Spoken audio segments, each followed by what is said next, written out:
Halo semuanya, kita akan membahas sekarang antropologi sejarah, menggali masa lalu, memahami masa kini.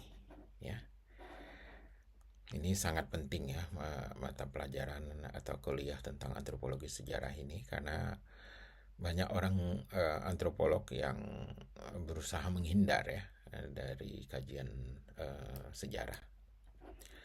Oke, kita definisikan dulu apa itu antropologi sejarah. Antropologi sejarah bukanlah sekedar gabungan dua disiplin ilmu, melainkan sebuah pendekatan penelitian yang memiliki identitasnya sendiri. Poin ini akan membahas bagaimana antropologi sejarah didefinisikan secara konseptual. Ini bukan hanya tentang antropolog yang meneliti masa lalu, melainkan sebuah program yang secara eksplisit menggunakan teori dan metode antropologi untuk memahami fenomena historis. Merujuk pada Karl Marx dan Tuck, kita akan menjelaskan bahwa ada perbedaan penting antara antropologi sejarah dan sejarah antropologi. Yang pertama adalah program penelitian yang berfokus pada peristiwa dan proses historis dengan lensa antropologi. Misalnya menganalisis bagaimana sebuah ritual tradisional berubah dari waktu ke waktu, atau bagaimana kelompok atau jamaah Darul Islam di Indonesia ya, memahami dan melihat dirinya, pergerakannya dalam sebuah kesadaran historisisme ya yang hidup di masa sekarang, yang merupakan peninggalan sejarah dari masa lalu yang kemudian membentuk watak dan karakter pergerakan mereka. Sementara yang kedua adalah studi sejarah tentang disiplin antropologi itu sendiri. Di sini kita akan menguraikan mengapa hubungan antara antropologi dan sejarah awalnya tegang dan bagaimana hal itu berubah seiring waktu. Historical anthropology is not simply anthropology with a historical dimension, but a specific research program. Historical anthropology and anthropological history are two distinct programs with different research agendas and theoretical preoccupations. Ya, kata Karl Marx dan Tuck. Kemudian history in anthropology is both a challenge and a condition of possibility. Fabian, ya. The field is alive but restless and once again in a state of self-reinvention, kata Komarov. Kita akan menjelaskan alasan dibalik pemisahan awal. Antropologi modern pada mulanya seringkali berfokus pada masyarakat non-barat kecil dan statik, yang dianggap tidak memiliki sejarah atau hanya memiliki sejarah yang tidak tertulis. Sebaliknya, sejarah berfokus pada peradaban besar dan peristiwa-peristiwa besar ya, menggunakan arsip tertulis sebagai sumber utama. Kita akan menyoroti bagaimana perbedaan metodologis dan epistemologis ini menciptakan ruang pemisah di antara kedua bidang ilmu ini. Kita akan membahas bagaimana antropologi dan sejarah mulai berdialog kembali. Ini adalah hasil dari kritik internal dalam antropologi yang mempertanyakan konsep masyarakatnya tanpa sejarah. Konsep masyarakat tanpa sejarah.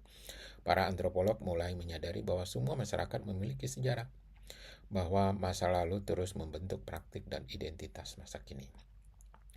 Konsep yang diperkenalkan oleh Komarov, The End of Anthropology, mencerminkan momen refleksi ini di mana disiplin ilmu ini harus mendefinisikan kembali dirinya, yang salah satunya adalah dengan merangkul sejarah sebagai dimensi fundamental. Hal ini juga didukung oleh Clifford, ya, James Clifford dan Lederman, yang membahas bagaimana antropologi harus membuka diri terhadap pengaruh dari luar disiplinnya untuk tetap relevan. Teori dan metode dalam antropologi sejarah. Setelah kita mendefinisikan apa itu antropologi sejarah, bagian ini akan mengupas bagaimana para sarjana antropolog ya di bidang ini berpikir dan bekerja. Kami akan menyoroti pendekatan teoritis dan metodologis yang membedakan mereka dari sejarawan atau antropolog tradisional. Contested past and the practice of anthropology, ya. Di sini kita akan membahas cara para antropolog sejarah mendekati masa lalu, tidak hanya sebagai rentetan peristiwa, tapi sebagai sebuah realitas yang kompleks dan berlapis. Sejarah, memori, dan praktik. Kita akan melihat bagaimana Jonathan Hill berpendapat bahwa masa lalu seringkali menjadi kontes dan bukan hanya rekaman fakta. Antropologi sejarah meneliti bagaimana ingatan kolektif dan praktis sehari-hari seperti ritual atau cerita membentuk pemahaman masyarakat tentang masa lalu. Ini menunjukkan bahwa sejarah adalah sesuatu yang hidup dan terus diperjuangkan.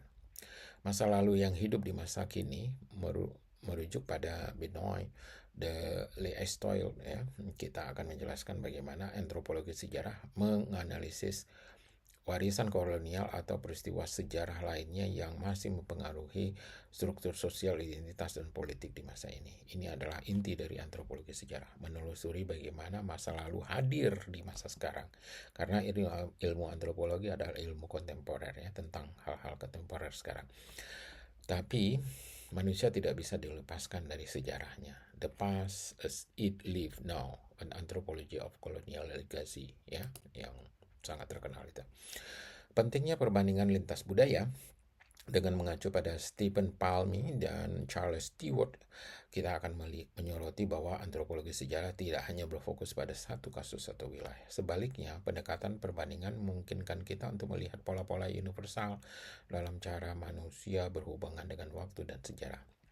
For an anthropology of history, it is not merely enough to know what happened in the past, but how the past live in the present. Bagian ini akan menjelaskan alat-alat yang digunakan, oleh antropolog sejarah untuk menjalankan penelitiannya, seperti yang dijelaskan oleh Alan McFarlane. Antropolog sejarah seringkali menggunakan metode penelitian etnografi seperti observasi partisipatif dan wawancara untuk meneliti komunitas atau kelompok masyarakat di masa lalu. Ini dilakukan dengan cara membaca arsip dan dokumen historis, seolah-olah mereka adalah informal yang berbicara tentang kehidupan sehari-hari mereka. The methods of social anthropology, particularly participant observation and the analysis of social relation, can throw light on the ways in which communities have been structured historically. Fokus pada praktik, ya. Peter Pels dan Oscar Salemink menekankan bahwa antropologi sejarah tidak hanya tertarik pada peristiwa besar seperti perang atau revolusi, ya, tetapi pada praktik-praktik kecil dan sehari-hari yang membentuk sejarah. Ini bisa berupa bagaimana kolonialisme mempengaruhi cara masyarakat mengelola diri mereka sendiri, atau bagaimana praktik-praktik budaya tertentu muncul dan berubah dari waktu ke waktu. Historical anthropology shifts the focus from grand historical events to minute detail of daily life. Studi kasus dan aplikasi konseptual.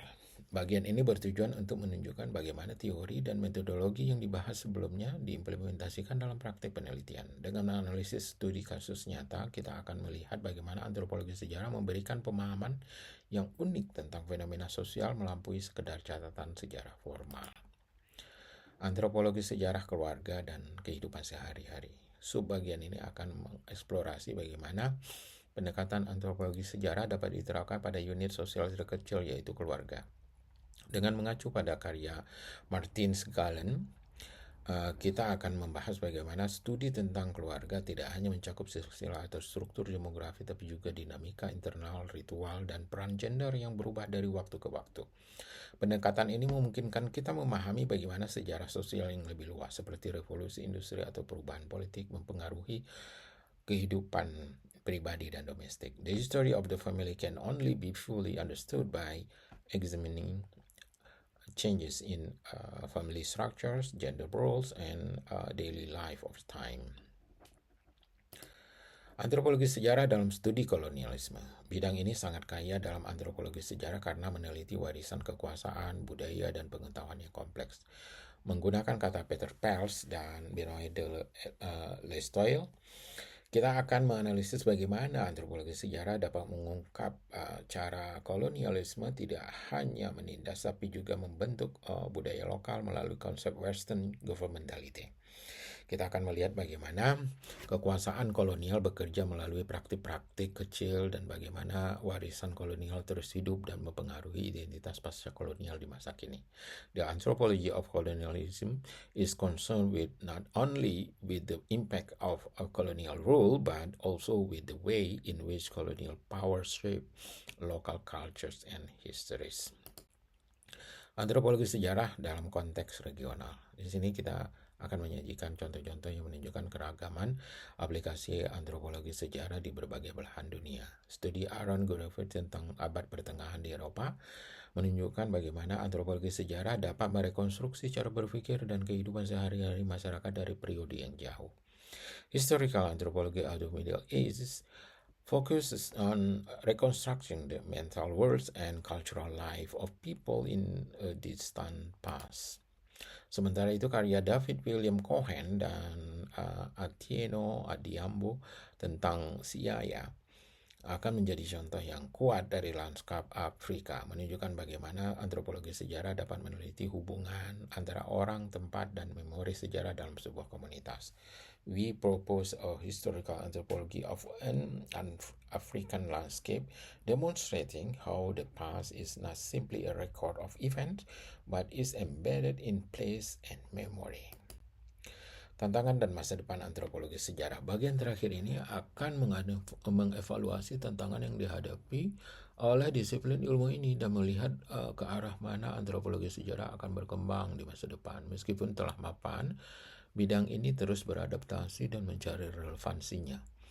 Bagian ini akan membahas status antropologi sejarah sebagai disiplin yang seringkali dianggap berada di pinggiran atau di antara disiplin ilmu lain. Mengacu pada karya Brian Gates Axel, kita akan menganalisis bagaimana antropologi sejarah perlu mengatasi masalah marginalitas ini untuk mendapatkan pengakuan dan ruangnya sendiri di dalam dunia akademik.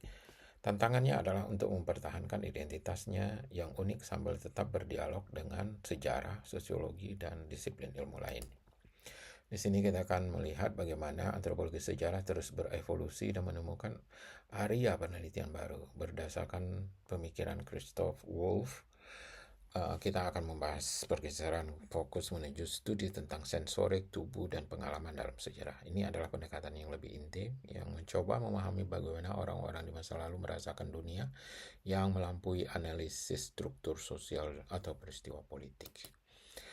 Mengutip James Fabian, kita akan menegaskan kembali bahwa masa depan antropologi sejarah terletak pada kemampuannya untuk terus mengintegrasikan teori dan praktik. Artinya ia harus tidak hanya menghasilkan konsekuensi baru, tetapi juga terus melakukan penelitian empiris yang kuat untuk memastikan relevansi dan kekuatannya sebagai disiplin ilmu. For historical anthropology to remain vital, it must continually engage with both historical text and contemporary ethnographic practice. Ini bibliografinya.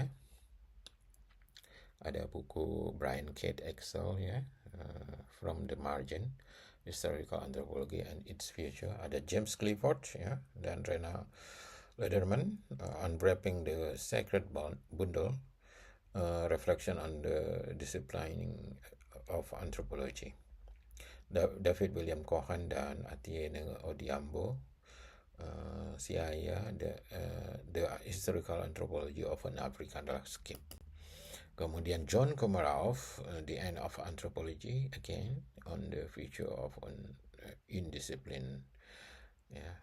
Kemudian Dale S. Toyle, Beyond the Past as It Lives Now, An Anthropology of Colonial Legacy.